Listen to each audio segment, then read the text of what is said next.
Jiroviy gepatoz faqat kattalarda bo'ladimi yoki bolalarda ham uchraydimi? Juda to'g'ri savol.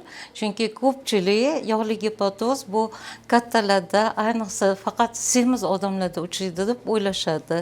Lekin bunda hozirgi o'zimni tajribamdan ko'rib yetishim mumkinki, yog'li gepatoz bu yosh bolalarda ham, hatto 1 yoshdan 3 yoshgacha bo'lgan bolalarda, undan katta bolalarda ham juda ko'p uchraydi. Buni birinchidan o'zi yog'li gepatoz nimaligini aytib o'tmoqchiman qisqa qilib.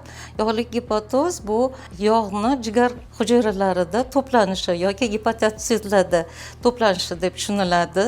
Buni ikki xili bo'ladi. Yog'li gepatozni o'zi bu ma'lum bir yog' to'planishi jigarlar qisqa bo'laklarda, kichkina bo'laklarda kam joyda to'plangan bo'lsa, bu yog'li gepatoz. Agarda jigari bu katta qismini, ko'p segmentlarni egallagan bo'lsa, bu steatoz deyiladi. Endi bolalarda qaraganimizda kattalardan klinikasi ancha farq qiladi, hattoki bolalarning yoshiga ham bog'liq.